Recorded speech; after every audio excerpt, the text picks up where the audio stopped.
ಆಜಿ ಮಸಾಲ. ಎಂತ ಅಡಿಗೆಯ ರುಚಿಯಾಗೋ ರಹಸ್ಯವು 20 ರೂಪಾಯಿ.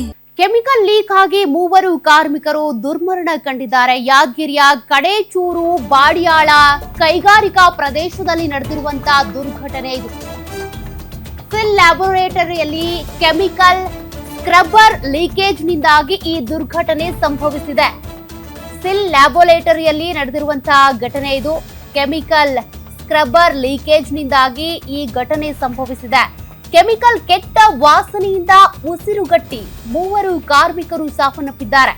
2 ಕಾರ್ಮಿಕರ ಸ್ಥಿತಿ ಚಿಂತಾಜನಕ ಆಗಿದ್ದು ಆಸ್ಪತ್ರೆಗೆ ರವಾನೆ ಮಾಡಲಾಗಿದೆ. ಮೃತರು ಮಧ್ಯಪ್ರದೇಶ ಹಾಗೂ ಆಂಧ್ರ ಪ್ರದೇಶದ ಕಾರ್ಮಿಕರು ಅಂತ ಗುರುತಿಸಲಾಗಿದೆ. ಸ್ಥಳಕ್ಕೆ ಯಾದಗಿರಿ ಎಸ್ಪಿ ಪೃಥ್ವಿಕ್ ಶಂಕರ್ ಭೇಟಿ ನೀಡಿ ಪರಿಶೀಲನೆ ನಡೆಸಿದ್ದಾರೆ. 3 ಕಾರ್ಮಿಕರ ದುರ್ಮರಣದಿಂದ ಫ್ಯಾಕ್ಟರಿಯನ್ನ ಬಂದ್ ಮಾಡಲಾಗಿದೆ. ಇನ್ನಿಬ್ಬರ ಸ್ಥಿತಿ ಚಿಂತಾಜನಕ ಆಗಿದ್ದು ಅವರನ್ನ ಆಸ್ಪತ್ರೆಗೆ ದಾಖಲು ಮಾಡಿ ಚಿಕಿತ್ಸೆ ಕೊಡಿಸಲಾಗ್ತಾ ಇದೆ.